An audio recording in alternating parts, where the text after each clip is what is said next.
बच्चों, स्वागत है आपके अपने परिवार आईएएस विद अरिहंत में। मैं अमित कुमार। हम चर्चा करेंगे ज्योग्राफी पर। कल किसी टेक्निकल कारण की वजह से आपकी क्लास नहीं हो पाई थी, उस क्लास को आप करेंगे चालू। तो यहाँ पर हम चर्चा करते हैं ज्योग्राफी पर, और आज आपकी ज्योग्राफी की 34 क्लास है और आपके लिए ज्योग्राफी पर चर्चा यहाँ पर चल रही है। ज्योग्राफी को अगर आप बेहतर करना चाहते हैं तो आपके लिए अरिहंत की तरफ से बेहतरीन एक बुक लॉन्च की गई है। ये बुक है आपकी प्रीलिम्स पॉसिबल के नाम से। इस बुक से आप अपने प्रीलिम्स की तैयारी बेहतर कर सकते हैं। बात आती है कि इस बुक को हम क्यों लें, ये क्यों बेहतर है। तो बेहतरता की अगर हम बात करेंगे तो सबसे मेन बात आती है कि इसमें 1990 से लेकर 2023 तक के सभी प्रश्नों को इसमें शामिल किया गया है। इस बुक की खासियत यह है कि इस बुक के अंदर आपको chapter wise, topic wise division किया गया है हर टॉपिक का। सबसे महत्वपूर्ण बात होती है कि हम जब किसी बुक को पढ़ते हैं तो उसमें बहुत सारे एरर आते हैं। तो इस बात का विशेष ध्यान दिया गया है कि यह बुक आपके लिए 100% एरर फ्री है, और प्रश्न के साथ जो इसका आंसर दिया गया है वो बड़ा बेहतर तरीके से व्याख्या की गई है, ताकि आप अपने प्रश्न के आंसर के साथ साथ और उससे रिलेटेड क्या क्या प्रश्न आपके लिए बन सकते हैं उसका विशेष ध्यान दिया गया है। जब आप तैयारी करते हैं तो आपके लिए बहुत सारे टिपिकल प्रश्न आते हैं।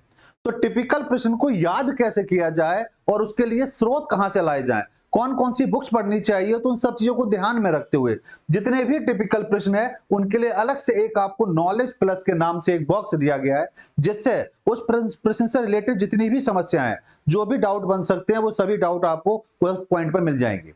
अब बात आती है कि प्रैक्टिस कैसे की जाए। तो प्रैक्टिस के लिए आपको 4500 प्लस क्वेश्चन इसके अंदर मिलेंगे। जब बात हम प्रीलिम्स की कर ही रहे हैं और आईएएस पीसीएस की अगर आप तैयारी कर रहे हैं तो ज्योग्राफी से काम नहीं चलेगा, क्योंकि ज्योग्राफी की अगर हम बात करें तो इसके साथ साथ जीएस के कुछ स्तंभ हैं, उन स्तंभ का होना बहुत जरूरी है, तभी आपका प्रीलिम्स क्लियर होगा। तो जितने भी स्तंभ आपके लिए हैं, भारतीय इतिहास, भूगोल, भारत एवं विश्व का भूगोल, भारतीय राजव्यवस्था, अर्थव्यवस्था और सामान्य विज्ञान की, ये सभी बुकें आपको मार्केट से उपलब्ध हो जाएंगी। तो मैं आपको सलाह दूंगा कि प्रीलिम्स की अगर आप तैयारी करना चाहते हैं तो अरिहंत की ये बुक जो है प्रीलिम्स पॉसिबल के नाम से ज्योग्राफी की और बाकी सभी सब्जेक्ट की बुकें आपके नजदीक के बुक स्टोर से मिल जाएंगी, या अगर आपके आसपास नहीं है तो अरिहंत की वेबसाइट से आप ऑनलाइन भी इस बुक को मंगा सकते हैं। तो चलिए करते हैं श्रृंखला की शुरुआत। प्रीलिम्स पॉसिबल में ज्योग्राफी की शुरुआत करेंगे, जहां हमने कल क्लास को रोका था। तो आज हमारा पहला प्रश्न है आपके सामने। यह प्रश्न आपका आईएएस प्री 2017 में पूछा गया था। प्रश्न कह रहा है कि कभी कभी समाचारों में दिखाई पड़ने वाले घरेलू अंश आवश्यकता, डोमेस्टिक कंटेंट रिक्वायरमेंट की बात करें, पद का संबंध किससे है। क्योंकि ये प्रश्न 2017 में पूछा गया था, उस समय इसका महत्व था, फिर भी हम इस बात को करेंगे कि इसकी आवश्यकता क्या है। हमारे देश में गौर सौर शक्ति का उत्पादन विकसित करने में इसका योगदान है। हमारे देश में विदेशी टीवी चैनलों की अनुज्ञप्ति प्रदान करने से है।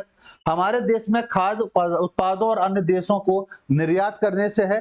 यह हम कह सकते हैं कि विदेशी शिक्षा संस्थानों को हमारे देश में अपने परिसर स्थापित करने की अनुमति देने से है।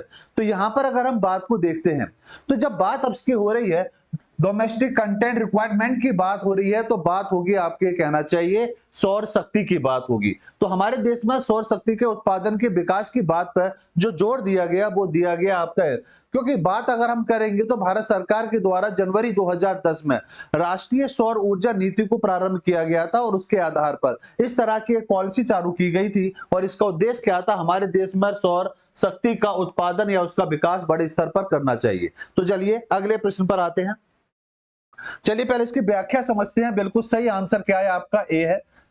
क्योंकि समाचार पत्रों में दिखाई पड़ने वाला अंश जो आवश्यक तौर पर कहना चाहिए घरेलू आवश्यकता, अंश आवश्यकता, जिसको डोमेस्टिक कंटेंट रिक्वायरमेंट के नाम से भी जाना जाता है, सौर शक्ति उत्पादन विकास करने से है। कि भारत सरकार इसमें बहुत सारी योजनाएं चला रही है। जैसे किसानों के लिए ट्यूबवेल पर लगाने के लिए सौर ऊर्जा को एक योजना चलाई गई, इसी तरह घर पर प्रत्येक घर के लिए सौर ऊर्जा पर विशेष जोर दिया जा रहा है। और इसके लिए भारत सरकार ने हैदराबाद में बहुत बड़े स्तर पर एक कहना चाहिए प्लांट बनाया गया है, और सूरत वर्तमान में सबसे बड़ा शहर बन गया है इस भारत में, जिसमें सौर ऊर्जा को 100% तरीके से यूज किया जा रहा है।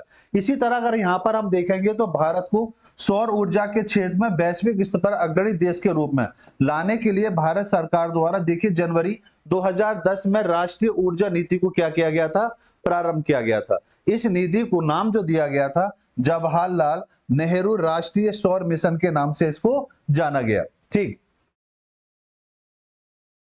नहीं टाइम चेंज नहीं हुआ है, कल क्लास हो नहीं पाई थी, इस वजह से बेटा ये क्लास इस समय हो रही है। क्लास का टाइम वही 8 बजे है। ठीक है वर्मा जी, क्लास का टाइम बेटा वही है 8 बजे। आज कल क्लास हो नहीं पाई थी, उस क्लास को अब लिया जा रहा है। ओके। हाँ, इस मिशन के लिए प्रयोग में आने वाली सौर विकिरणों को बैटरी को भारत में निर्मित कर इस मिशन के संचालन के दायित्व को नवीनीकरण और ऊर्जा मंत्रालय है जो इसके लिए विशेष अनुदान प्रदान करता है। ठीक, आइए बेटा अगले प्रश्न का आंसर देंगे। प्रश्न कह रहा है जो आपका यूपी पीसीएस प्री 2019 में यह प्रश्न पूछा गया है, 100% सौर ऊर्जा पर चलने वाला भारत वर्ष का पहला केंद्र शासित प्रदेश कौन सा है?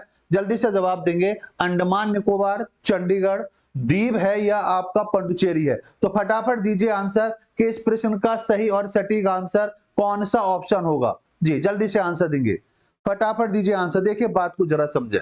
भारत की अगर हम बात करेंगे तो 100% अगर 100 कहना चाहिए केंद्र शासित प्रदेश की बात, तो दादर नागर हवेली, ये हम ये कह सकते हैं दमन दीव। तो इसका सही आंसर जो होगा दीव होगा, जो 100% तौर पर कहना चाहिए सौर ऊर्जा पर कहना चाहिए पहला देश केंद्र शासित प्रदेश आपका बन गया है। तो इसका सही आंसर क्या है? आपका सी आंसर इसका बिल्कुल सही आंसर है कि 100% ऊर्जा पर चलने वाला भारत वर्ष का पहला केंद्र शासित प्रदेश बन गया दीव। ये केंद्र शासित प्रदेश दादर नागर हवेली और दमन दीव में स्थित है, क्योंकि केंद्र शासित प्रदेश की बात करें तो ये पहले अलग अलग केंद्र शासित प्रदेश थे, लेकिन पिछले वर्ष दोनों को एक करके एक राज्य के तौर पर केंद्र शासित प्रदेश का दर्जा दिया गया है। कोई दादर नागर हवेली और दमन दीव पहले अलग थे, अब ये क्या कर दिए, कंबाइन कर दिए गए। सौर ऊर्जा एक गैर पारंपरिक ऊर्जा का संसाधन है और उष्ण कटिबंधीय क्षेत्रों में इसकी संभावनाएं अधिक बनती हैं। अब बात आती है कि उष्ण कटिबंधीय क्षेत्रों में इसकी संभावना ज्यादा क्यों आती है? तो इसको अगर हम देखें तो हम इसको इस तरह से देख सकते हैं बेटा कि भारत को अगर देखें या पूरे विश्व की बात करें तो ये जो लाइन है ये आपकी भूमध्य रेखा के आसपास का क्षेत्र है, इक्वेटर के नाम से जिसको हम जानते हैं। और इसके आसपास अगर देखें तो ये 0 डिग्री रेखा है, और इसी तरह यहां पर ये 23.5 डिग्री और ये आपकी 23.5 डिग्री कर्क रेखा और मकर रेखा आती है। इन रेखाओं के बीच में जितने भी देश हैं ये वाले, यहाँ पर सूर्य का प्रकाश लंबवत पड़ता है, 90 डिग्री के एंगल पर आता है। इसलिए ये जितना भी क्षेत्र पूरे विश्व में है इस क्षेत्र पर सबसे ज्यादा प्रभाव पड़ेगा, या ये कहें सौर ऊर्जा को सबसे अधिक तरीके से अगर विकसित किया जा सकता है तो पृथ्वी का ये वो भाग है जहां पर सौर ऊर्जा को बड़े स्तर पर विकसित किया जा सकता है, क्योंकि यहाँ पर सूर्य का प्रकाश लंबवत 12 महीने लगभग पड़ता है। ठीक, तो और दूसरी बात अगर देखा जाए तो ये पर्यावरण के लिए भी सबसे अनुकूल माना जाता है, इससे पर्यावरण पूरी तरह से सुरक्षित बना रहता है। तो ये बिल्कुल क्लियर बात है कि इसकी संभावना क्या बनी रहती है, 100% प्रदूषण जो रहता है वो आपका ठीक रहता है। आइए अगला प्रश्न आपके सामने है, यूपी पीसीएस मेंस 2014 का ये प्रश्न है। प्रश्न कह रहा है जैव ईंधन के संबंध में निम्नलिखित में से कौन सा कथन सत्य नहीं है? इस बात का ध्यान देंगे, जब आप एग्जाम देते हैं तो वहां पर ये नहीं शब्द गायब हो जाता है, दिखाई नहीं देता। तो जब भी कोई इंपॉर्टेंट पॉइंट आता है तो आप उसको सर्किल करते चलेंगे कि भाई इस क्वेश्चन में ये पॉइंट जो हमें समस्या खड़ी कर सकता है वो सबसे बड़ी समस्या क्या है आपकी नहीं है। तो बात कह रहा है कि जैव ईंधन के संबंध में निम्नलिखित में से कौन सा स्टेटमेंट है जो सही नहीं बनता? कह रहा है कि जैव ईंधन परिस्थिति के अनुकूल होता है, जैव ईंधन लागत प्रभावी होता है, जैव ईंधन ऊर्जा संकट के समाधान में योगदान दे सकता है, और जैव ईंधन मक्का से भी बनता है। तो जल्दी से आंसर देंगे कि इस प्रश्न का सही और सटीक आंसर क्या हो सकता है। फटाफट आंसर देते चलेंगे और वीडियो को लाइक शेयर भी करते चलेंगे। फटाफट दीजिए कि सर इस प्रश्न का सही और सटीक आंसर ये होगा। देखिए बेटा बात को जरा समझे, जब जैव ईंधन की बात हो रही है तो जैव ईंधन में पूछ रहा है कौन सा स्टेटमेंट सही नहीं है। तो यहां पर देखें तो जैव ईंधन परिस्थिति के अनुकूल होता है, बिल्कुल होता है भाई। जैव ईंधन की बात करेंगे तो ये प्रॉपर तौर पर देखा जाए परिस्थिति के अनुकूल बना रहता है। जैव ईंधन लागत प्रभावी होता है, इसका कोई लागत नहीं लगती भाई। जैव ईंधन पे क्या लागत लगेगी? लागत लगने की कोई भी यहाँ पर संभावना नहीं बनती। तो ये बात हम ये कहेंगे कि इसमें जो बात आएगी ये बिल्कुल गलत है। इसमें पहला आंसर जो बी आंसर जो होगा वो आपका बिल्कुल सही आंसर होगा। देखिए बात को जरा समझे तो बिल्कुल आंसर क्या है आपका बी कि जैव ईंधन के संबंध में कथन जो है बी आपका वो क्या है, सही नहीं है। यहां पर अगर देखा जाए क्योंकि जैव ईंधन लागत प्रभावी नहीं होता, बल्कि हम बात करें कोयला, डीजल, पेट्रोल, ईंधन, इन पर क्या होता है, लागत प्रभावी तौर पर लागू किया जाता है। भाई कोयला सबसे पहला ऊर्जा का स्रोत माना जाता है, या हम ये कहें कि कारखानों की जननी के तौर पर भी जाना जाता है, तो हम उसको कोयले को प्राथमिकता देंगे, क्योंकि सबसे पहले कारखानों को चलाने में, जब कारखानों की दौर शुरू हुआ था तो उसको चलाने में सबसे बड़ा रोल किसका था, आपका कोयले का। तो ये क्लियर होता है कि किसी चीज को चलाने के लिए अगर इन चीजों का प्रयोग करेंगे तो ये कंफर्म होता है कि वो क्या होगा, लागत प्रभावी होगा। जैव ईंधन का निर्माण जैट्रोफा से किया जाता है, जो एक ईंधन पर्यावरण परिस्थिति के अनुकूल होता है। जैट्रोफा एक पौधा होता है और इसमें जो बीज पाए जाते हैं उस बीज से इसको प्राप्त किया जाता है। जैव ईंधन को जैट्रोफा के अतिरिक्त अगर देखा जाए तो करंज हुआ, महुआ हो गया, नीम हो गया, मक्का से भी इसको बनाया जाता है। क्योंकि ऑप्शन में आपको मक्का दिया हुआ है तो ये बिल्कुल सही आंसर था, जो प्रॉपर तौर पर सही है। जैव ईंधन ऊर्जा संकट के समाधान में योगदान दे सकता है, क्योंकि यह पर्यावरण के अनुकूल होने के साथ साथ भारत में जैव ईंधन वाली फसलों की खेती भी आसानी से हो सकती है। इसकी खेती को लेकर आशंका है कि किसान इसके अधिक लाभ होने की स्थिति में खाद्यान्न फसल की खेती करना कम कर देंगे, जिससे खाद्यान्न की समस्या भी उत्पन्न भविष्य में हो सकती है। फिलहाल इसका सही आंसर जो हुआ वो आंसर क्या होगा बेटा, आपका बी आंसर होगा। अगला प्रश्न है, ये बिहार पीसीएस प्री 2017 में पूछा गया था आपसे कि 100% सौर संचालित स्वास्थ्य केंद्र वाला कौन सा जिला भारत का पहला जिला बन गया है। तो कौन सा है जरा बताएंगे, कोलकाता है, चेन्नई है, बंगलुरु है, या आपका सूरत है। अभी मैंने थोड़ी देर पहले आपके सामने इसकी चर्चा भी करी थी कि कौन सा है, तो फटाफट बताइए कौन सा देश आपका जिला है भारत का जो 100% सौर संचालित स्वास्थ्य केंद्र पर जाना जाता है। देखिए बात को अगर आप देखेंगे तो 100% तौर पर देखा जाए तो आपका सूरत वह जिला है जहां पर हम ये कह सकते हैं कि सौर संचालित जो चलाया गया है वो 100% तौर पर चलाया गया है। तो इसका सही आंसर जो होगा वो आंसर क्या बनेगा, आपका डी बनेगा। तो डी बिल्कुल सही आंसर है कि सौर ऊर्जा 100% सौर संचालित स्वास्थ्य केंद्र वाला गुजरात का सूरत जिला जो है भारत का पहला जिला बन गया है। सूरत जिले में बात करें तो 52 प्राथमिक स्वास्थ्य केंद्र, जिनको पीएचसी के नाम से भी जाना जाता है, सभी को सौर ऊर्जा प्रणाली से क्या चलाया जा रहा है, संचालित किया जा रहा है। इसके अतिरिक्त अगर देखें तो 572 ग्राम पंचायतों को इसके तहत चलाया जा रहा है, और इस जिनमें 150 सौर ऊर्जा संचालित ग्राम पंचायत वर्तमान में चल रही हैं। अगर जिले की बात करेंगे तो जिला आपका गुजरात में है और जिले का नाम क्या है, आपका सूरत इसका नाम है। आइए अगले प्रश्न पर आते हैं और देखते हैं सबसे पहले आंसर किसका आता है। यह भी प्रश्न आपके यूपी पीसीएस प्री 2019 में आपसे पूछा गया है कि निम्नलिखित में से कौन सा दुनिया का पहला 100% जैविक राज्य है। कौन सा राज्य है जो 100% तौर पर देखा जाए पर्यावरण की ओर ध्यान केंद्रित करता है अपना, तो जल्दी से बताएंगे उसका सही आंसर क्या होगा। क्वींसलैंड जो आपका ऑस्ट्रेलिया में है, कैलिफोर्निया यूएसए, सिक्किम भारत, या क्यूबेक आपका कनाडा। तो जल्दी से आंसर देंगे इसका सही और सटीक आंसर क्या हो सकता है। ठीक, जल्दी से आंसर दें। बहुत बढ़िया, बिल्कुल सही आंसर। इसका सही आंसर क्या है, आपका सिक्किम। भाई सिक्किम जो है देखा जाए तो भारत का भी हम कह सकते हैं और हम ये कह सकते हैं दुनिया की तरफ ध्यान केंद्रित करा, तो वो देश कौन सा, राज्य कौन सा है, आपका सिक्किम, जो आपके भारत में है, जो 100% हम कहेंगे जैविक राज्य के तौर पर इसको जाना जाता है। आइए अगले प्रश्न पर आते हैं। तो बिल्कुल सही आंसर है इसका। आंसर क्या है आपका, सी इसका बिल्कुल सही आंसर है।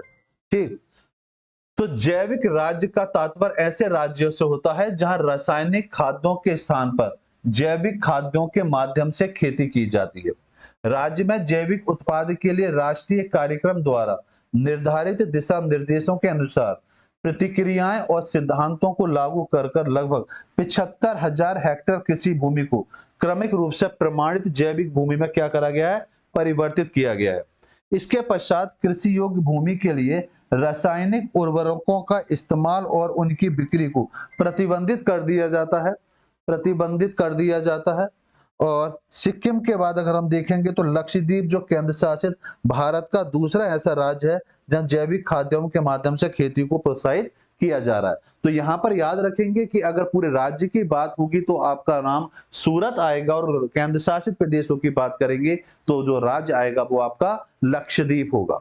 ठीक, आइए अगले प्रश्न पर आते हैं। ये प्रश्न है यूपी पीसीएस प्री 2017 का। ये प्रश्न आपसे पूछा जा रहा है, सबके लिए सतत ऊर्जा दशक पहल है, संयुक्त राष्ट्र संघ की है, भारत की है, जर्मनी की है, या आपका विश्व बैंक होगा?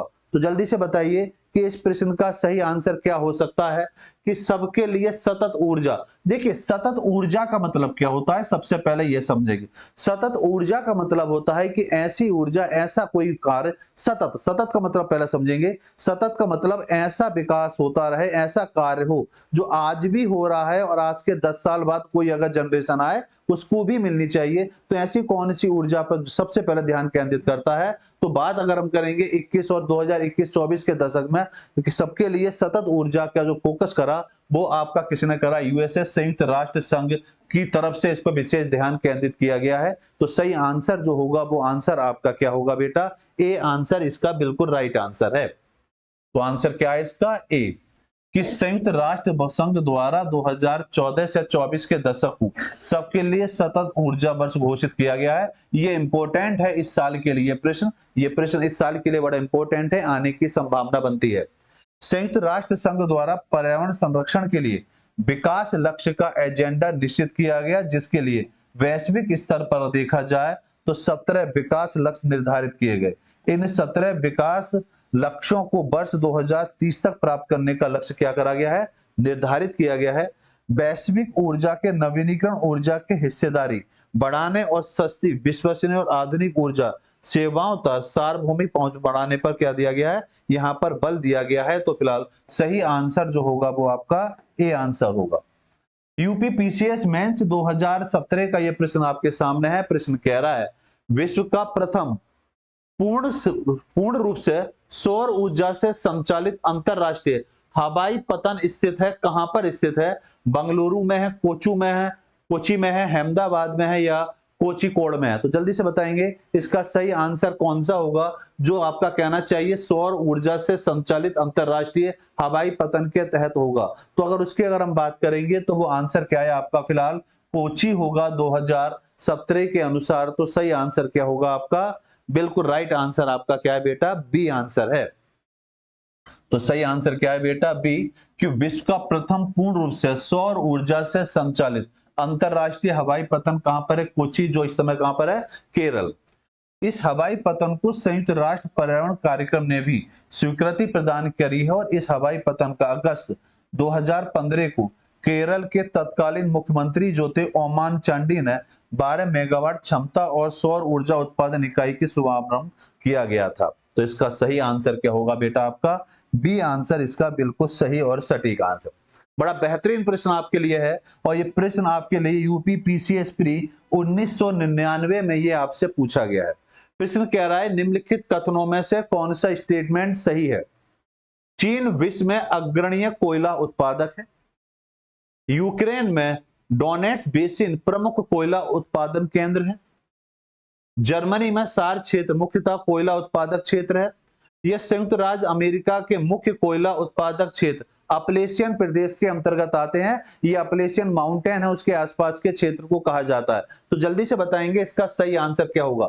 जो बच्चे अभी अभी क्लास में जुड़े हैं उनको मैं सलाह दूंगा कि इससे रिलेटेड जो टॉपिक हम जो पढ़ रहे हैं इसको बड़ा डिटेल से पिछली क्लास में पढ़ाया जा चुका है। फिर भी अगर वो पॉइंट आपको क्लियर करना चाहते हैं तो ये वाली जो बुक है आप इसको मार्केट से जरूर परचेस कर लें, क्योंकि जो भी कुछ पढ़ाया जा रहा है इस बुक के द्वारा ही पढ़ाया जा रहा है। जो कुछ इस बुक में है उसी को यहाँ पर व्याख्या की जा रही है। तो चलिए इसके आंसर पर आते हैं। तो अगर यहाँ पर देखें तो चीन में विश्व में अग्रणीय कोयला उत्पादक है। बिल्कुल चीन का प्रथम स्थान यहाँ पर आता है। और चीन की अगर हम बात करेंगे तो चीन में सैनसी जगह है। कौन सी? सैनसी। यहाँ पर कोयले के उत्पादन के तौर पर इसको जाना जाता। सैनसी और हुनान प्रांत जो है वहां पर भी इसका क्या कोयले के पर्याप्त भंडार पाए जाते हैं।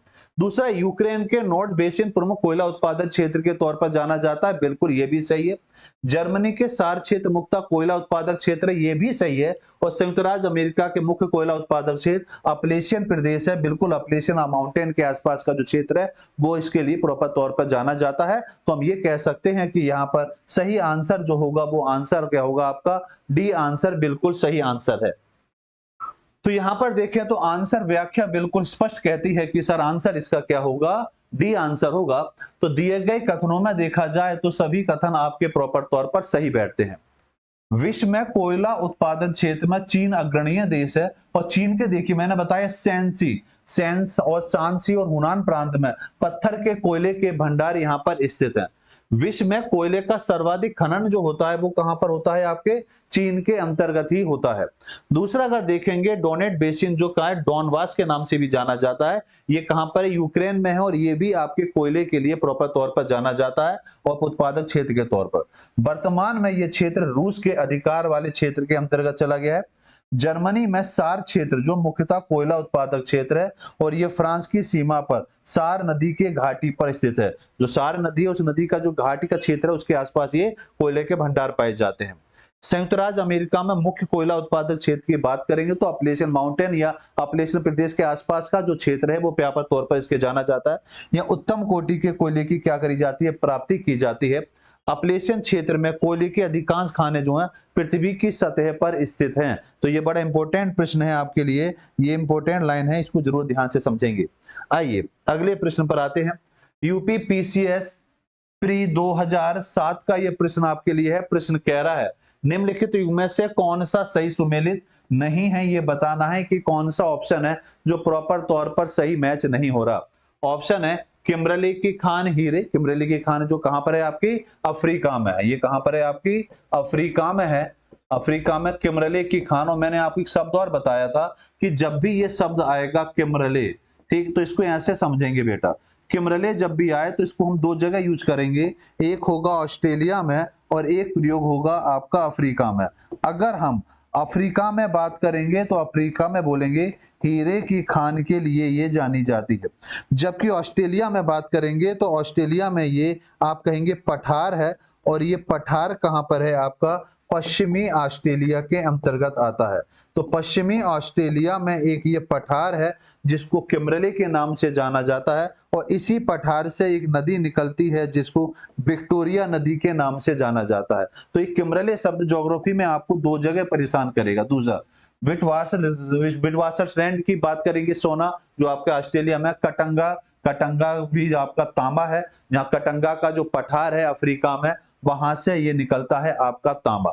जबकि सार लोह की बात करें तो सार लोह जो है अयस्क के तौर पर, ये गलत है, यही ऑप्शन आपका गलत है कि पूछ रहा है कौन सा ऑप्शन सही है। भाई सार बेसिन की बात करें, अभी चर्चा करी थी कि सार बेसिन जो आया था, सार बेसिन कहां पर था, अभी थोड़ी देर पहले डिस्कशन करा था जब हम बात कर रहे थे व्याख्या के आधार पर, तो ये कहां पर आ रहा था आपका जर्मनी में, ये कहां पर था अभी जर्मनी में। और सार बेसिन की अगर हम बात करेंगे तो ये वाला क्षेत्र जो है सार बेसिन का आपका कोयले के लिए जाना जाता है। कोयले का क्या किया जाता है, कोयले का उत्पादन अगर किया जाए तो कोयले के उत्पादन के लिए इसको जाना जाता है सार बेसिन को। तो इसमें सही आंसर जो होगा वो डी होगा, जो ऑप्शन के अकॉर्डिंग गलत है। ठीक, अगला आप देखिए तो बिल्कुल सही आंसर है आपका डी, कि दिए गए युग्मों में से डी सही सुमेलित नहीं है। सार बेसिन जर्मनी में स्थित हो, यह क्षेत्र कोयला उत्पादन के लिए प्रसिद्ध तौर पर जाना जाता है। अगला प्रश्न आपके सामने है। प्रश्न कह रहा है, इनको मैच करना है, बताना है कौन सा सही है। सूची 1 सूची 2 से सुमेलित कीजिए और सूचियों के नीचे दिए गए कूटों का प्रयोग कर सही उत्तर का चयन करना है। यूपी पीसीएस प्री 2010 का ये प्रश्न आपके सामने है। प्रश्न कह रहा है एक तरफ कोयला क्षेत्र दिया हुआ है, दूसरी तरफ आपके सामने देश का नाम दिया हुआ है। Donets Germany, Kuznets UK, Lancashire रूस या सार यूक्रेन। ऑप्शन है आपके सामने ए बी सी डी। तो जल्दी से बताएंगे इस प्रश्न का सही और सटीक आंसर क्या हो सकता है, फटाफट दें कि ये वाला ऑप्शन होगा। देखिए बात को जरा समझेंगे। देखिए अभी हम देखें तो सबसे पहले सार को बात को जरा समझेंगे, कोई भी हमने डिस्कशन करा था सार बेसिन। सार बेसिन देखेंगे तो सार बेसिन आपका कहां आएगा, जर्मनी में आएगा। तो ये बात क्लियर हो गई कि सर लास्ट का आंसर जो होगा वो आपका जर्मनी का आंसर जो होगा डी है, डी का आंसर जो होगा बन होगा। और बन कहां मैच कर रहा है आपका डी के साथ मैच कर रहा है। तो यहीं पर बात क्लियर होती है, फिर भी बात को समझते हैं। डोनेस की बात करेंगे तो ये कहां पर है आपका यूके के, डोनेस जो आएगा वो आपका आएगा बेटा यूक्रेन के अंतर्गत। कजनेक्स जो आएगा वो आपका रूस के अंतर्गत आएगा, और लंकाशायर जो आएगा वो आपका यूके के अंतर्गत आएगा।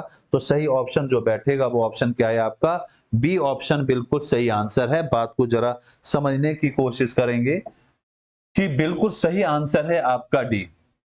और यहां पर सही सुमेलित हो रहे हैं ऑप्शन आपके ये कि डोनेट्स कोयला बेसिन जो है वो आपके यूक्रेन में है, जिसकी चर्चा अभी कुछ देर पहले भी आपके साथ की गई थी। यहाँ उच्च गुणवत्ता के कोयले के भंडार क्या है यहाँ पर उपलब्ध पाए जाते हैं। कुजनेक्स रूस का महत्वपूर्ण कोयला उत्पादन क्षेत्र है और यहाँ से व्यापक मात्रा में उच्च कोटि का एंथ्रेसाइट प्रकार का कोयला यहाँ से का खनन किया जाता है। लंकाशायर यूनाइटेड किंगडम का कोयला उत्पादक क्षेत्र है और इसके अतिरिक्त डर्बीशायर, यॉर्कशायर, कटिंगहमशायर और मिडलैंड में भी क्या होता है, कोयले के पर्याप्त भंडार यहाँ पर आपके पाए जाते हैं। सार जर्मनी में स्थित कोयला उत्पादक क्षेत्र के तौर पर जाना जाता है। ये विश्व का सबसे महत्वपूर्ण कोयला उत्पादक क्षेत्र है और अगर हम देखेंगे तो आप वेस्टफालिया, आइबेरिया, सेक्सियोनस क्षेत्र में भी कोयले के पर्याप्त भंडार पाए जाते हैं जो आपके जर्मनी के इर्द गिर्द पाए जाते हैं। तो फिलहाल इसका सही आंसर जो बनेगा क्वेश्चन का मैच करने पर वो ऑप्शन आपका बी बनता है। आइए प्रश्न आपके सामने है यूपी पीसीएस प्री 1998 का प्रश्न आपके सामने है। प्रश्न कह रहा है कि पेट्रोलियम के संबंध में कौन से निम्नलिखित कथन सही हैं। पहला है कि मध्य पूर्व में विश्व में पेट्रोल का लगभग 60% भंडार पाया जाता है। दूसरा है अलास्का में टेक्सास के समतुल्य पेट्रोलियम भंडार के प्रमाणित पाए गए हैं। संयुक्त राज्य अमेरिका पेट्रोलियम का प्रमुख उत्पादक एवं प्रमुख आयातक दोनों ही तौर पर जाना जाता है। तो जल्दी से बताएंगे कि इसमें ऑप्शन ए होगा, बी होगा, सी होगा या आपका ऑप्शन डी होगा। तो जल्दी से बताएं। देखिए संयुक्त राज्य अमेरिका की अगर हम बात करें तो ये बिल्कुल सही है कि संयुक्त राज्य अमेरिका पेट्रोल के प्रमुख उत्पादक और निर्यातक या आयातक के तौर पर हम देख सकते हैं, प्रॉपर तौर पर ये जाना जाता है। ये ऑप्शन बिल्कुल सही बैठता है। अलास्का में टेक्सास में समतुल्य पेट्रोलियम भंडार प्रमाणित पाए गए हैं, ये बात भी बिल्कुल सही है। और मध्य पूर्व में विश्व के पेट्रोलियम के लगभग की अगर हम बात करेंगे तो 60% यहाँ पर क्या पाए जाते हैं, भंडार पाए जाते हैं। तो हम ये कह सकते हैं कि यहाँ का जो आंसर बनेगा वो आंसर क्या है, आपका डी आंसर बिल्कुल सही और सटीक आंसर है। आइए बात को जरा समझते हैं। तो बिल्कुल सही आंसर क्या है, आपका डी बिल्कुल सही आंसर कि पेट्रोलियम के संबंध में दिए गए जितने भी स्टेटमेंट आपको इस प्रश्न में दिए गए हैं वो सभी स्टेटमेंट क्या है, प्रॉपर सही हैं। मध्य पूर्व देशों में विश्व के लगभग 60% से अधिक अगर पेट्रोल के भंडार की बात करें तो ये आपके मध्य पूर्व देश के सऊदी अरब, कुवैत, ईरान और इजराइल के आसपास पाए जाते हैं। जबकि अगर हम बात करें संयुक्त राज्य अमेरिका की तो संयुक्त राज्य अमेरिका में जो अपलेशियन का क्षेत्र है या कैलिफोर्निया के आसपास का जो क्षेत्र है वहां पर पेट्रोलियम के पर्याप्त भंडार पाए जाते हैं। इसी वजह से ये आयातक निर्यातक दोनों ही कैटेगरी के अंतर्गत आता है। ये बड़ा इंपॉर्टेंट प्रश्न है कि एकमात्र देश है जो कहना चाहिए पेट्रोलियम का आयात निर्यात दोनों तरीके से करता है। अमेरिका के अलास्का प्रांत में देखेंगे तो टेक्सास में समतुल्य पेट्रोलियम के भंडार प्राप्त तौर पर पाए जाते हैं। संयुक्त राज्य अमेरिका पेट्रोलियम का आयात और निर्यातक दोनों है और पेट्रोलियम के उत्पादन में संयुक्त राज्य अमेरिका का क्या प्रथम स्थान है। इस बात को भी याद रखेंगे, आयात निर्यातक के तौर पर इसको प्रथम स्थान के तौर पर रखा जाता है। अगला प्रश्न है आपके सामने आईएएस प्री 2011 का ये प्रश्न है। प्रश्न आपके सामने कह रहा है कि तेल की वैश्विक कीमतों के संदर्भ में ब्रेंट कच्चे तेल का समाचारों में प्राय उल्लेख आता है, इस पद का क्या अभिप्राय है। यह प्रश्न 2011 में पूछा गया था। उस समय तेल संकट की संभावना बन जो रही थी, उसके आधार पर यह आपसे पूछा गया है। यह कच्चे तेल का एक वर्गीकरण है, यह उत्तरी सागर से प्राप्त किया जाता है, यह सल्फर मुक्त होता है। तो उपरोक्त में से कौन सा स्टेटमेंट सही है, जरा बताएंगे कि ये वाला स्टेटमेंट आपका बिल्कुल सही और सटीक बैठता है। फटाफट देंगे आंसर कि क्वेश्चन नंबर 57 का आंसर क्या होगा।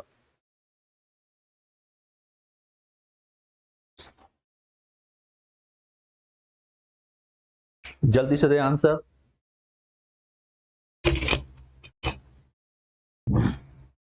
देखिए बात को जरा सब, कच्चे तेल का ये वर्गीकरण रूप है बिल्कुल, क्योंकि ब्रेंट कच्चे तेल के तौर पर ही इसको जाना जाता है। ये उत्तरी सागर से प्राप्त किया जाता है, बिल्कुल प्राप्त किया जाता है। उत्तरी सागर के आसपास की बात करेंगे तो नॉर्थ अमेरिका का भाग उसके अंतर्गत आएगा, यूके का कुछ भाग आएगा, यूक्रेन के आसपास का जो भाग आता है वो इसके अंतर्गत आता है। ये सल्फर मुक्त होता है, बिल्कुल सल्फर मुक्त होता है। तो हम ये कह सकते हैं कि इसके तीनों के तीनों स्टेटमेंट क्या है, प्रॉपर तौर पर सही हैं। तो सही आंसर जो होगा वो आंसर क्या होगा, आपका डी आंसर इसका बिल्कुल सही आंसर है। आंसर क्या है इसका, डी। दिए गए कथनों में तीनों ही स्टेटमेंट आपके प्रॉपर तौर पर सही है। ब्रेंट कच्चे तेल के प्रमुख वर्गीकरण के रूप में सबसे बड़ा है, जिसमें Brent crude, Brent sweet, light crude, ओसे वर्ग या एकोफिस्क और फार्टिस सम्मिलित हैं। ये मुख्य रूप से उत्तरी सागर से प्राप्त किया जाता है और इसमें सल्फर की मात्रा जो देखेंगे वो 0.37% के आसपास पाई जाती है। इस ब्रांड कच्चे तेल को प्रदूषण मुक्त खनिज तेल कहा जाता है, क्योंकि इसमें सल्फर की मात्रा क्या हो जाती है, मुक्त पाई जाती है, सल्फर की मात्रा ना के बराबर पाई जाती है। अगला प्रश्न आपके सामने है आईएएस प्री 2021 का ये प्रश्न है। मैं फिर बताना चाहूंगा इस बुक में आपको 1990 से लेकर 2023 तक के सभी प्रश्न आपको मिलेंगे। तो नजदीक के बुक स्टोर से मैं पुनः सलाह दूंगा, जितना भी कुछ पढ़ाया जा रहा है इसी बुक के द्वारा पढ़ाया जा रहा है। इस बुक को नजदीक के बुक स्टोर से जरूर अपने पास रखें और साथ में श्रृंखला के साथ जुड़े रहें। इस बुक से आप अपने प्रीलिम्स की तैयारी बेहतर करें और यहाँ पर उस प्रश्न से संबंधित जितनी भी व्याख्या की जा सकती है, जो जो समस्या आपके सामने उनको सभी का यहाँ पर सॉल्यूशन किया जा रहा है। तो जल्दी से बताएंगे, प्रश्न आपके सामने है कि भट्टी तेल जैसे फर्नेस ऑयल के नाम के संदर्भ में निम्नलिखित में से कौन सा स्टेटमेंट सही है, विचार कीजिए। विचार ये कहना है कि ये तेल परिष्करणियों या रिफाइनरी का एक उत्पाद है। कुछ उद्योग इसका उपयोग ऊर्जा के उत्पादन के तौर पर करते हैं।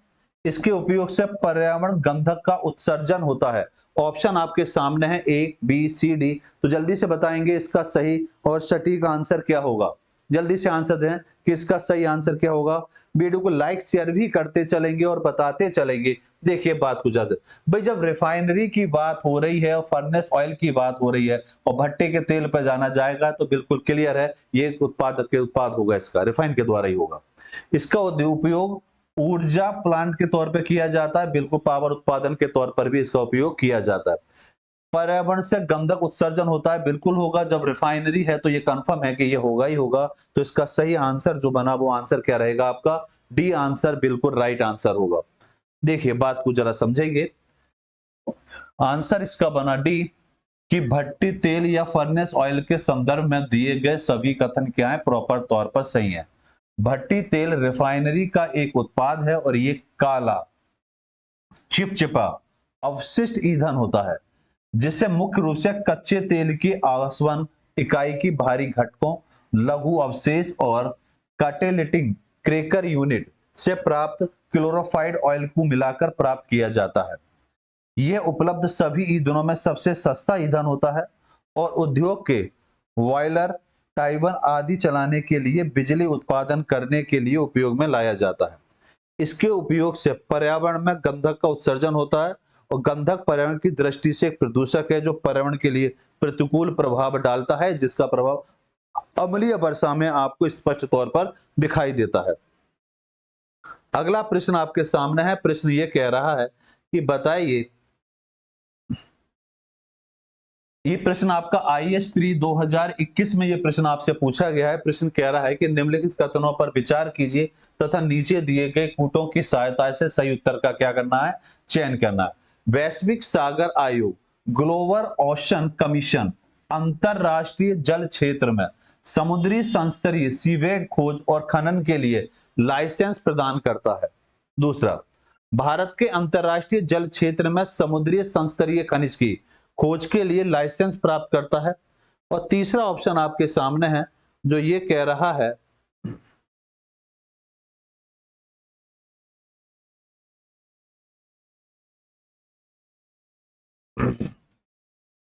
कि दुर्लभ मृदा खनिज या रेयर अर्थ मिनरल अंतरराष्ट्रीय जल क्षेत्र में समुद्र अधस्थल पर उपलब्ध है। तो जल्दी से बताएंगे इस प्रश्न का आंसर क्या होगा, क्वेश्चन नंबर 59 का, कि 59 का सही और सटीक आंसर ये वाला ऑप्शन बन सकता है। देखिए बात को समझेंगे। प्रश्न 2021 में पूछा गया है आपसे कि निम्नलिखित कथनों पर विचार कीजिए, नीचे दी गई सहायता से कौन सा सही है।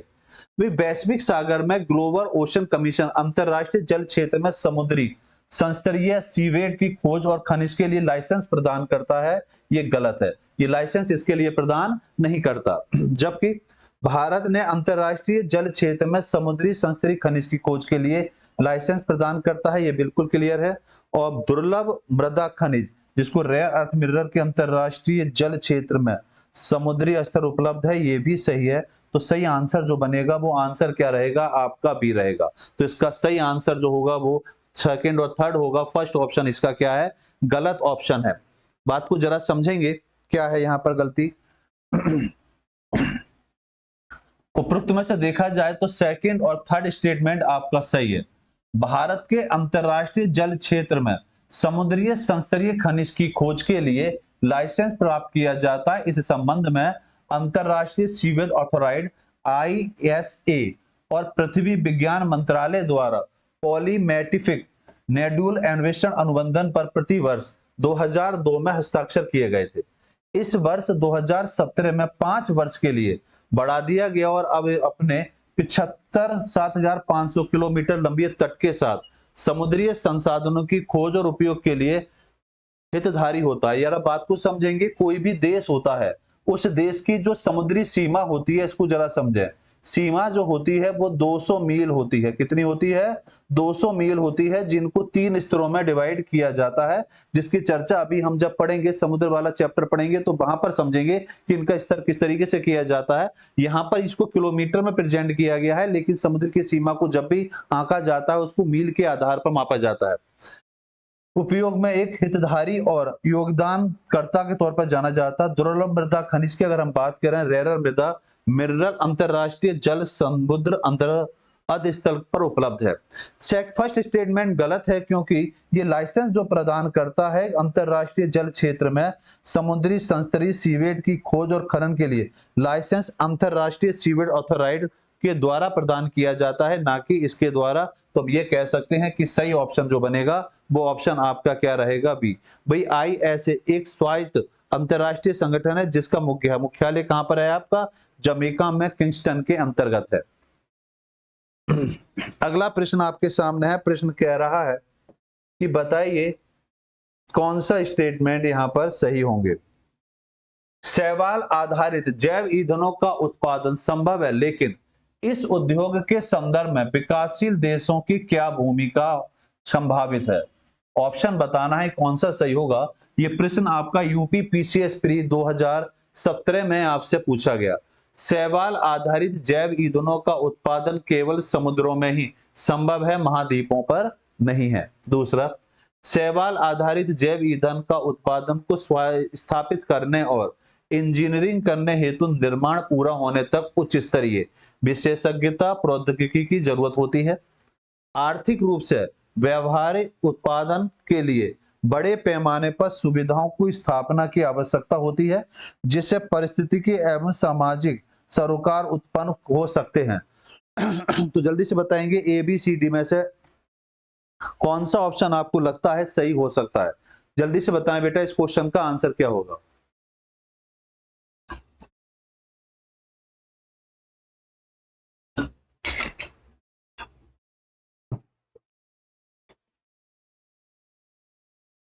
देखिए, शैवाल आधारित जैव ईंधन उत्पादन केवल समुद्रों में ही संभव है, महाद्वीपों में नहीं। गलत।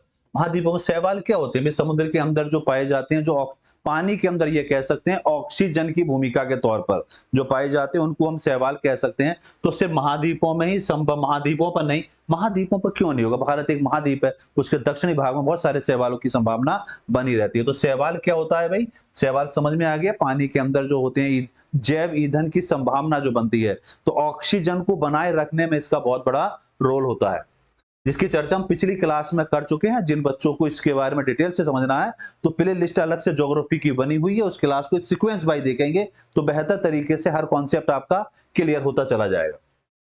शैवाल आधारित जैव ईंधन उत्पादन को स्थापित करने और इंजीनियरिंग करने हेतु निर्माण पूरे होने तक उच्च स्तरीय विशेषज्ञ प्रौद्योगिकी की जरूरत होती है। बिल्कुल होती है। आर्थिक रूप से व्यवहार उत्पादन के लिए बड़े पैमाने पर सुविधाओं की स्थापना और आवश्यकता होती है। ये ऑप्शन भी सही है। तो ऑप्शन क्या बनेगा आपका? बी ऑप्शन होगा बिल्कुल सही और सटीक आंसर। तो इसका सही आंसर क्या हुआ? बी आंसर बिल्कुल सही आंसर है। तो शैवाल आधारित जैव ईंधनों का उत्पादन संभव है, लेकिन इस उद्योग के संदर्भ में विकासशील देशों में उत्पादन को स्थापित करने और इंजीनियरिंग करने हेतु निर्माण पूर्ण होने तक उच्च स्तरीय विशेषज्ञ प्रौद्योगिकी क्या होती है, जरूरत होती है। आर्थिक रूप से अगर देखा जाए तो व्यवहार उत्पन्न करने के लिए बड़े पैमाने पर सुविधाओं की स्थापना की आवश्यकता होती है, जिससे पारिस्थितिकी और सामाजिक सरोकार उत्पन्न हो सकते हैं। इसी तरह अगर हम देखेंगे तो पर्यावरण दृष्टिकोण से यह एक प्रभावी जैविक ईंधन माना जाता है, क्योंकि यह से प्रदूषण उत्पन्न होने की संभावना क्या रहती है, कम होती है। तो हम ये कह सकते हैं कि पहला स्टेटमेंट गलत है, क्योंकि शैवाल आधारित जीवन ईंधन उत्पादन केवल समुद्र में नहीं अपितु प्राकृतिक जैव अजैव विभिन्न स्थानों पर या महाद्वीपों पर भी इसकी संभावना बनी रहेगी। सभी जगह इसकी स्थिति बनेगी जहां पर आप ये कह सकते हैं जल आ रहा है और जीव जंतु उसमें पाए जाए जा रहे हैं।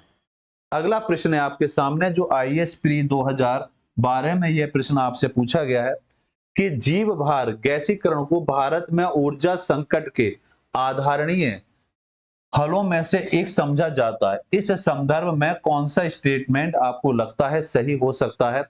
नारियल आवरण, मूंगफली का छिलका और धान की भूसी का उपयोग जीव भाव गैसीकरण के लिए किया जा सकता है। जीव भार गैसीकरण द्वारा जनित ज्वलनशील गैसों में केवल हाइड्रोजन और कार्बन डाइऑक्साइड होती है। और आपका है जीव भार गैसीकरण द्वारा जनित ज्वलनशील गैसों को ऊष्मा उत्पादन में सीधे ही उपयोग कर सकते हैं, लेकिन अंतर्दहन ईंधनों में इसका प्रयोग नहीं किया जा सकता। तो जल्दी से बताएंगे कौन सा स्टेटमेंट है जो आपको लगता है सही हो सकता है। देखिए, जीव भार जैव गैसीकरण की बात हो रही है और भारत में ऊर्जा संकट के अधारण के हलों को एक समझा जाता है, उसके संदर्भ में कौन सा स्टेटमेंट सही है? तो अगर देखेंगे तो नारियल आवरण, मूंगफली का छिलका और धान की भूसी को जीव भार गैसीकरण के लिए किया जाता है। ये स्टेटमेंट, पहला स्टेटमेंट बिल्कुल सही है। जबकि अगर हम बात करें जीव भार गैसीकरण द्वारा जनित ज्वलनशील गैसों की अगर हम बात करें तो उसमें केवल हाइड्रोजन कार्बन डाइऑक्साइड का होगा, ये कहना गलत है। विभिन्न प्रकार की गैसों की उत्पत्ति बनती है। जीव भार गैसीकरण द्वारा जनित ज्वलनशील गैसों में ऊष्मा उत्पादन में सीधे उपयोग कर सकते नहीं कर सकते। भाई ज्वलनशील गैसों का व्यापक तौर पर देखा जाए तो सीधे तौर पर ऊष्मा के उत्पादन के तौर पर नहीं कर सकते, क्योंकि इनका डायरेक्ट करने से क्या होगा, पर्यावरण को नुकसान पहुंचता है, जीव जंतुओं को इसका प्रभाव सबसे ज्यादा पड़ेगा। तो हम ये कह सकते हैं कि 2 और 3 स्टेटमेंट गलत हैं। तो सही स्टेटमेंट जो होगा वो आपका क्या बनेगा, ए आंसर बिल्कुल सही आंसर है। तो सही आंसर रहेगा आपका ए आंसर, इसका सटीक आंसर है। देखिए बात को समझेंगे, आंसर क्या है इसका ए। तो दिए गए कथनों में देखा जाए तो फर्स्ट स्टेटमेंट प्रॉपर तौर पर सही बैठता है। जीव भार गैसीकरण को भारत में ऊर्जा संकट के धारणीय फलों में से एक समझा जाता है, क्योंकि नारियल आवरण, मूंगफली छिलका और धान की भूसी का उपयोग का जीव भार गैसीकरण के लिए किया जा सकता है। सेकंड थर्ड गलत है, क्योंकि बात करें बायोमास गैसीकरण की तो ये प्रक्रिया में कार्बनिक पदार्थों के अधिक तापमान रखने पर गैस के रूप में परिवर्तित कर देते हैं, जो अनेक गैसों का मिश्रण होता है। जैसे यहां बता रहा था कि CO2 की उत्पत्ति पाई जाती है। भाई CO2 की मात्रा अगर ज्यादा पाई जाएगी तो ये कंफर्म है कि जिस क्षेत्र में CO2 की मात्रा ज्यादा पाई जाएगी वहां पर ग्लोबल वार्मिंग की स्थिति बनी रहेगी। दूसरा, मैंने आपको पिछली बार बताया था कि कार्बन डाइऑक्साइड एक क्षेत्र में जहां उत्पन्न हो जाती है, इसकी समय सीमा जो होती है 100 वर्ष होती है। तो 100 वर्ष तक उस क्षेत्र को क्या करेगी, ये दूषित करी रहेगी। तो यहां पर हम ये कह सकते हैं कार्बनिक रूप से बहुत सारी गैसों का मिश्रण होता है, जिसको प्रोड्यूसर गैस या सिन गैस भी कह सकते हैं। बायोमास या जीव भार की बात करें, नवीकरण ऊर्जा के स्रोत हैं जो वनस्पति और पशुओं के अवशिष्ट से बने होते हैं। बायोमास के स्रोत की अगर हम बात करें तो सीवेज अवशिष्ट हो सकते हैं, औद्योगिक अवशिष्ट हो सकते हैं, नगर पालिका, ठोस अपशिष्ट, जानवरों के अपशिष्ट या कृषि या घरेलू अपशिष्ट आदि का प्रयोग कर सकते हैं। अगर पूरे भारत की बात करें तो सबसे ज्यादा इस तरह से हम कह सकते हैं कि जानवरों के जो अपशिष्ट पाए जाते हैं उनकी अगर हम बात करें तो उसमें प्रथम स्थान ये कह सकते हैं। सिविक की बात करें तो उसमें यूपी का नाम आता है। तो इसका सही फिलहाल इस क्वेश्चन का जो आंसर होगा वो आंसर क्या रहेगा आपका, ए आंसर होगा। अगला प्रश्न आपके सामने है, बेहतरीन प्रश्न है। यह प्रश्न आपका पूछा गया है आईएएस प्री 2015 में, यह प्रश्न आपके सामने आया है। प्रश्न कह रहा है फ्यूल सेल्स जिसमें हाइड्रोजन से समृद्ध ईंधन और ऑक्सीजन का उपयोग विद्युत पैदा करने के लिए होता है के संदर्भ में निम्नलिखित में से कथनों पर विचार करिए और विचार कर बताना है कौन सा स्टेटमेंट आपका सही बैठता है। यदि शुद्ध हाइड्रोजन का उपयोग ईंधन के रूप में होता है तो फ्यूल सेल उप उत्पाद या बाई प्रोडक्ट के रूप में ऊष्मा एवं जल का उत्सर्जन करता है, पहला स्टेटमेंट।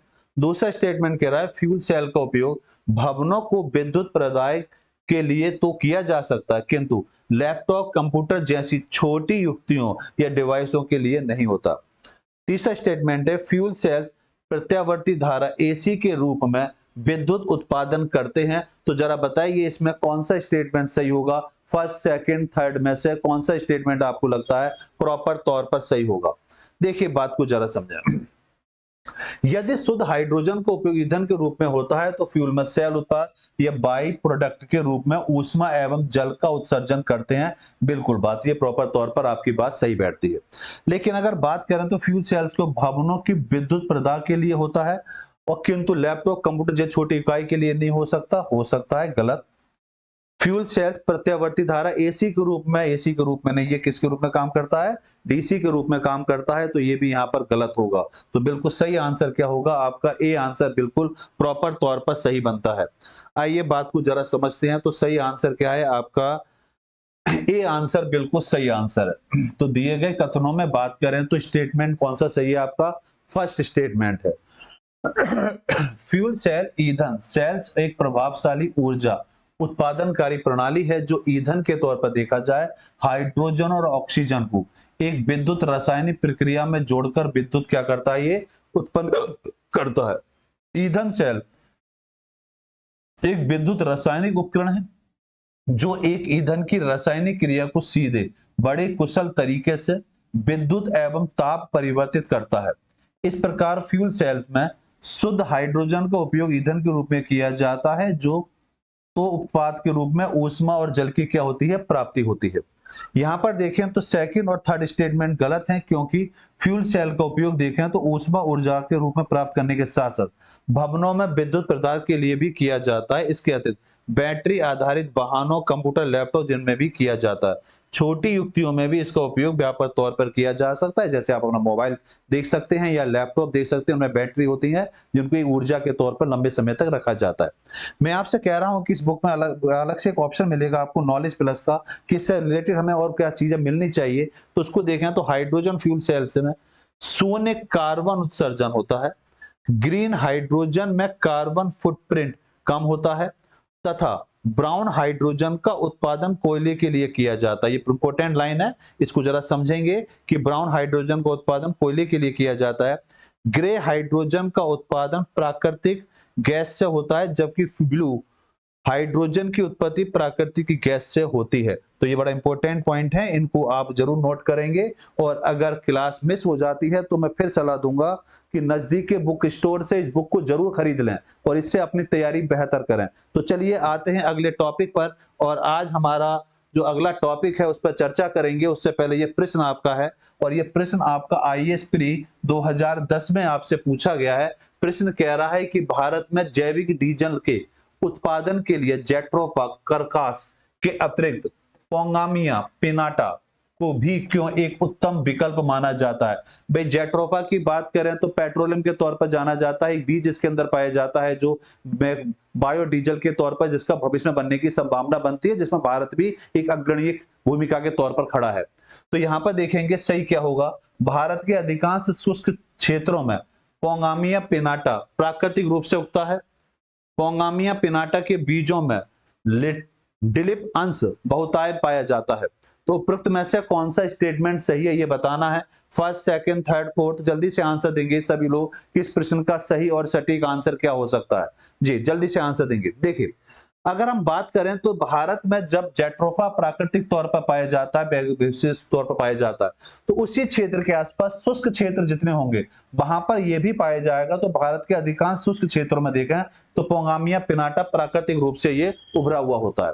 दूसरा, पोंगामिया पिनाटा के बीजों की बात करें जिसमें लिटिव अंश बहुत पाया जाता है, जैसे कि जेट्रोफा में पाया जाता है, जो पेट्रोलियम डीजल के लिए व्यापक तौर पर जाना जाता है। तो ये ऑप्शन सही है आपका, और ये ऑप्शन भी सही है। तो सही ऑप्शन बनेगा आपका सी। पिछली क्लासों में हमने इसको बड़ा व्याख्या के आधार पर समझा था, तो जिसकी पॉइंट अगर क्लियर नहीं है तो पिछली क्लास को जरूर देखेंगे, क्योंकि वहां पर बेहतर तरीके से आपके पहले नोट्स तैयार कराए गए थे, उसके बाद हमने यहाँ पर एमसीक्यू शुरू किए हैं।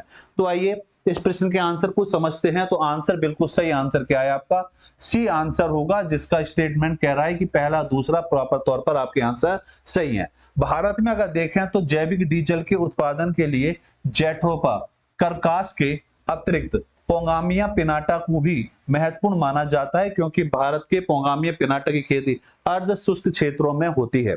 इसी तरह यह एक प्राकृतिक रूप से उगता है और करंज नाम से भी इसको जाना जाता है। तो ये प्रश्न आपके सामने बना कि हम बात जिसकी कर रहे हैं पोंगामिया पिनाटा को, इसको वर्तमान में देखा जाए लोकल एरिया में इसको किस नाम से जाना जाता है, तो करंज नाम से भी इसको प्रॉपर तौर पर जाना जाता है।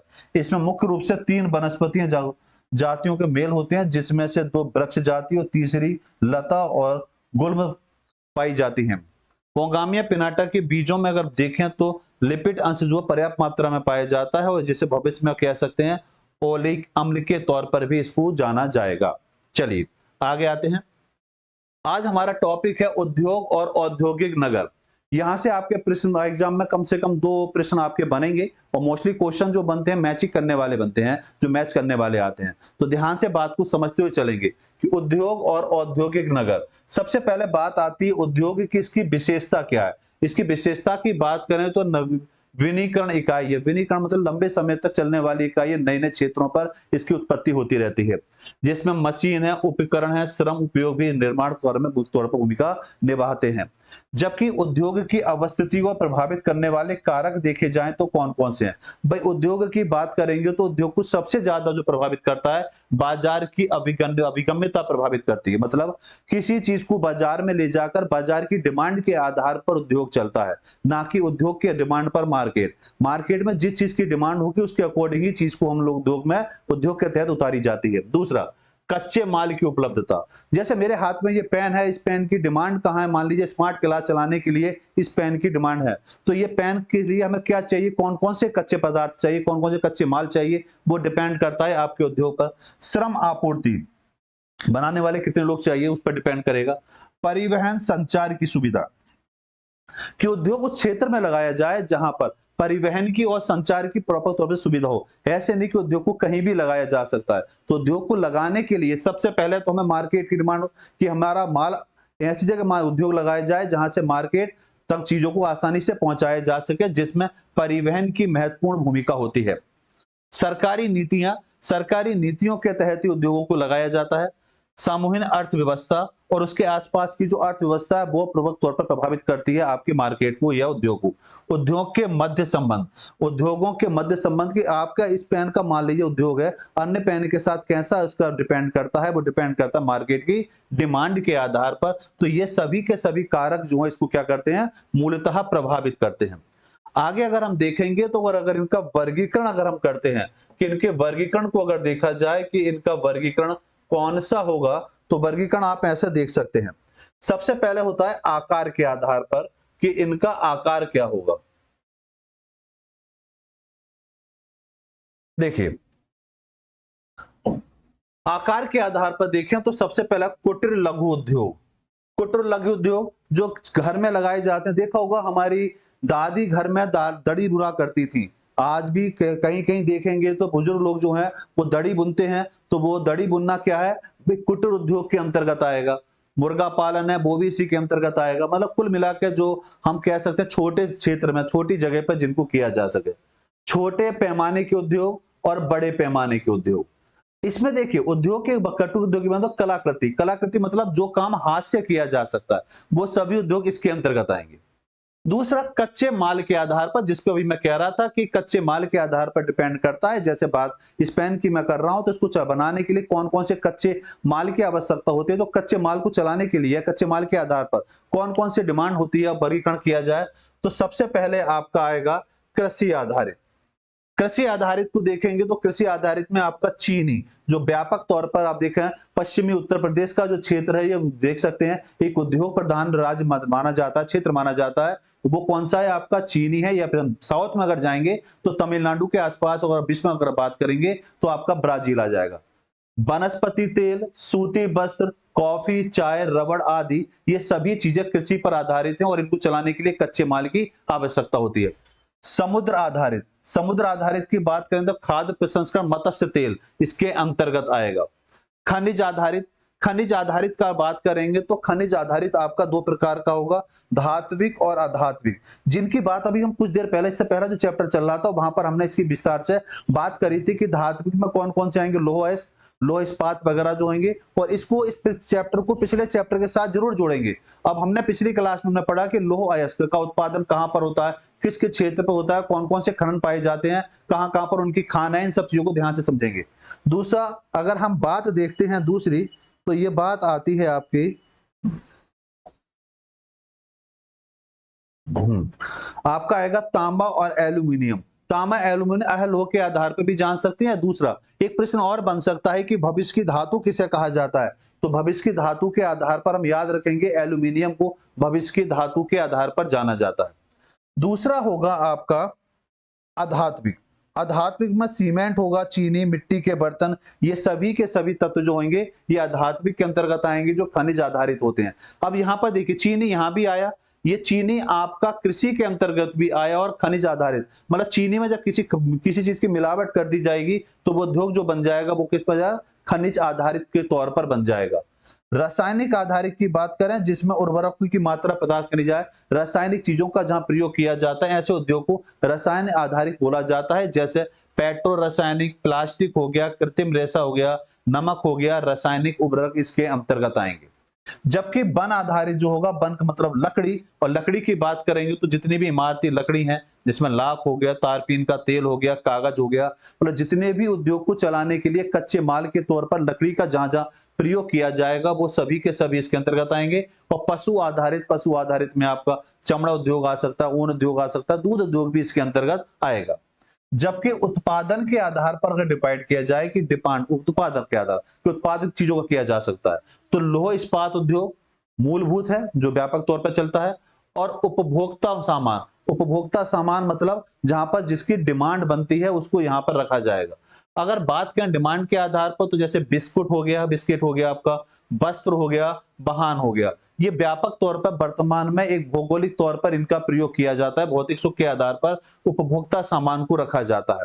दूसरा अगर हम देखेंगे, तीसरा जो बनेगा स्वामित्व के आधार पर बनेगा सार्वजनिक क्षेत्र का, निजी क्षेत्र, संयुक्त क्षेत्र और सहकारी क्षेत्र इसके अंतर्गत आएंगे, जिसके अंदर गैर सरकारी और सरकारी सभी चीजों को इसके अंतर्गत शामिल किया जाता है।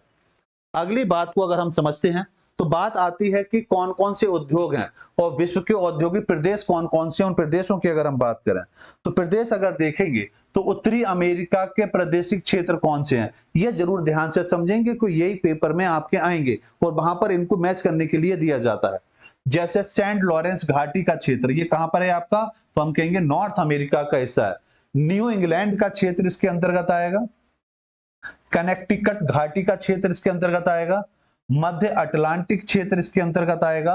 पिट्सबर्ग क्विलीन लैंड का क्षेत्र इसके अंतर्गत आएगा। दक्षिण पूर्वीय तटीय क्षेत्र और पश्चिमी तटीय क्षेत्र, ये सभी वो क्षेत्र हैं जो आपके नॉर्थ अमेरिका के अंतर्गत आते हैं और औद्योगिक प्रदेश के तौर पर जाने जाते हैं। अगर इनकी भौगोलिक स्थिति को आप देखेंगे तो इनकी भौगोलिक स्थिति आपको नॉर्थ अमेरिका में स्पष्ट तौर पर जो दिखाई देती है वो दिखाई देती है लिंगर फैक्ट्स के आधार पर। जो लिंगर फिंक्स हैं उनके आसपास के जो क्षेत्र है वो क्षेत्र यहाँ पर आएगा। तो यहाँ पर इनके अगर लोकेशन देखेंगे तो लोकेशन आप यहाँ इस तरह से देख सकते हैं। अगर हम इनको डिवाइड करते हैं तो ये भाग आपका अलास्का आ जाता है और अलास्का के बाद ये भाग आपका कनाडा है और ये भाग आपका यूएसए के अंतर्गत आता है। तो यहाँ पर 5 झीलें पाई जाती हैं जिनकी चर्चा भी हम झीलों वाले चैप्टर में चलेंगे।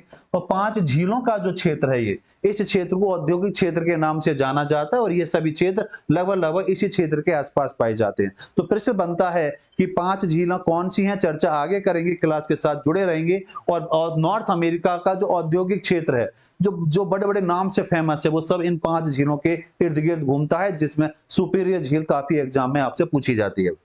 जबकि यूरोपीय औद्योगिक क्षेत्र की अगर हम बात करेंगे तो यूरोपीय औद्योगिक क्षेत्र की अगर हम बात करेंगे तो ब्रिटिश औद्योगिक क्षेत्र इसके अंतर्गत आएगा। राइन घाटी के आसपास का क्षेत्र इसके अंतर्गत आएगा। रूर औद्योगिक क्षेत्र इसमें अंतर्गत आएगा। लॉरेंस सार इसके अंतर्गत आएगा। यूक्रेन औद्योगिक क्षेत्र आएगा और रूस के औद्योगिक प्रदेश, इन सभी को हम यूरोप के औद्योगिक प्रदेश के अंतर्गत रखेंगे, लेकिन रूस का वह भाग जो यूरोप के अंतर्गत आता है। जबकि एशिया के औद्योगिक क्षेत्र की बात करेंगे तो एशिया में व्यापक तौर पर सबसे बड़ा उद्योग आपका माना जाएगा चीन उद्योग, और जापान के औद्योगिक प्रदेश को भी इसके अंतर्गत रखा जाता है। बात को अगर हम समझते हैं तो अगला उद्योग आपका है सूती वस्त्र उद्योग। सूती वस्त्र उद्योगों को अगर देखेंगे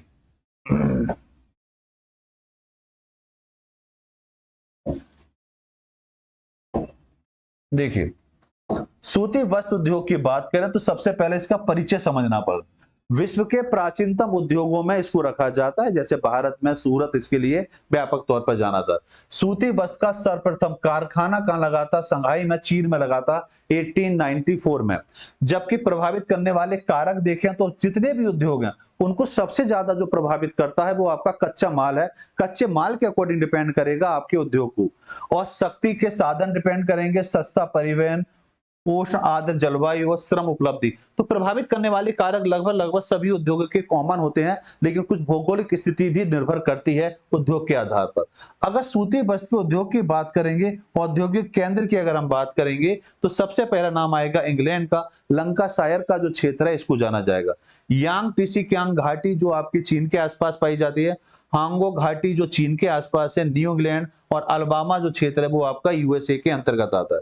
अन्य तत्व अगर देखेंगे कि और कौन कौन से क्षेत्र हैं जहां पर सूती वस्त्र का उद्योग व्यापक तौर पर फैलता है, तो वह संघाई है, चीन का मैनचेस्टर कहा जाता है। ये पेपर में बहुत पूछा जाता है कि मैनचेस्टर के नाम से चीन को किसे कहा जाता है, तो आंसर होगा आपका संघाई। जबकि टोंडा स्कॉटलैंड का पहला पटसन उद्योग के तौर पर जाना जाता है। यह प्रश्न आपके वनडे के एग्जाम में अक्सर पूछा जाता है। अगला प्रश्न आपके सामने है। अगली बात है आपकी ऊनी वस्त्र उद्योग। अगर ऊनी वस्त्र उद्योगों को अगर हम देखते हैं तो ऊनी वस्त्र उद्योग का अगर हम विकास करें तो मध्य अक्षांश में विकसित देश है। अब मध्य अक्षांश के जो विकसित देश हैं उनके आसपास हम ये कहेंगे कि ये आपका पाया जाएगा। मध्य अक्षांश का मतलब हो गया लगभग ये कह सकते हैं हम कि 30 डिग्री से लेकर 45 डिग्री के बीच का जो भाग है, वहां पर जो अक्षांश का क्षेत्र है वहां पर ये पाए जाते हैं। इसको प्राप्त करने का साधन क्या है? ऊन के माध्यम से, क्योंकि ऊनी वस्त्र उद्योग को इसको जाना जा रहा है। सर्वोत्तम ऊन अंगोर या खरगोश से प्राप्त किया जाता है। दूसरा, पश्मीन में प्राप्त ऊन जो है शहतूत की हल्की ऊन के तौर पर जाना जाता है। औद्योगिक केंद्र अगर देखेंगे तो औद्योगिक केंद्र में भी स्थान आपका चीन का आ रहा है, जिसमें संघाई है, कैंटन है जो चीन के अंतर्गत है, न्यू इंग्लैंड है, मैसाचुसेट्स है जो यूएसए के अंतर्गत आता है, सैक्सन वास्मेन है जो आपका जर्मनी का हिस्सा है। रेशम वस्त्र उद्योग अगर देखेंगे तो रेशम वस्त्र उद्योग की अगर हम बात करेंगे तो प्राकृतिक फाइबर के द्वारा इसका व्यापक तौर पर विकास किया जाता है। इसी तरह सर्वाधिक विकसित विकासशील देश की अगर हम बात करेंगे तो वो आपका चीन इसमें आएगा, और शीर्ष उत्पादक देश की बात करेंगे तब भी आपका नाम चीन का नाम इसमें आता है। ठीक, दूसरी बात समझेंगे, उत्पादक केंद्र अगर देखें कि इसके उत्पादक केंद्र कौन के हैं, तो आपके लियोन से जो फ्रांस के अंतर्गत आता है, लीड्स से जो ब्रिटेन के अंतर्गत आएगा, और मिलान कैमो इटली के अंतर्गत, क्योटा कनाजावा जो है वो आपके जापान के दायरे में आता है। अगला है आपका लौह इस्पात उद्योग।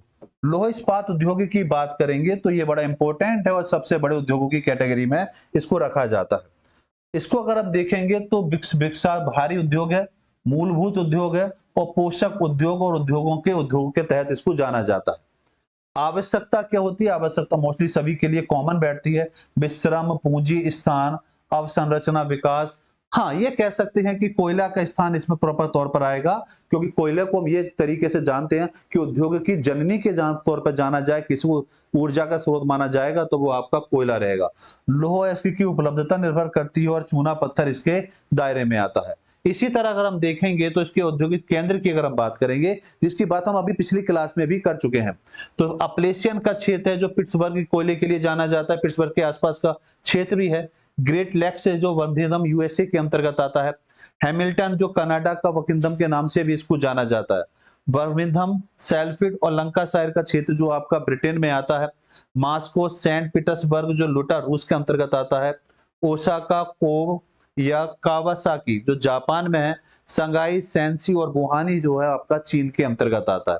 अन्य तत्व की बात करें तो सबसे पहले बात आती है कि आधुनिक लौह इस्पात उद्योग की बात करें तो जापान में इसकी प्रारंभ किया गया था, और जापान में इसकी स्थापना कब करी गई? 1801 ईस्वी के आसपास क्या करी गई? इसकी स्थापना की गई थी।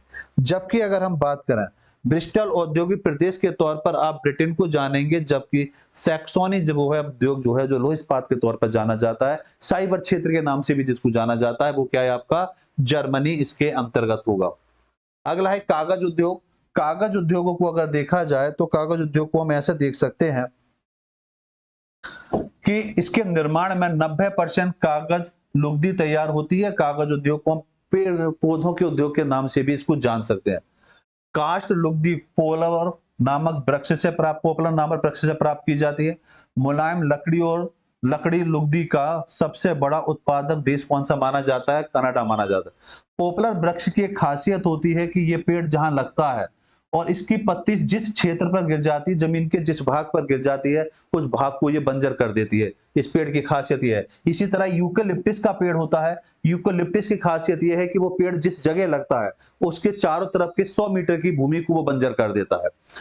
दूसरा, कागज उत्पादक केंद्र की बात करेंगे तो आपका टोक्यो का नाम आएगा, कावासाकी का नाम आएगा, याकोहामा का नाम आएगा जापान का। प्रश्न बनता है कि कागज का उद्योग के तौर पर देखा जाए कि कागज को सबसे पहले कौन सा देश है जिसने बनाया, तो सभी जानते हैं उसका नाम आपका चीन है।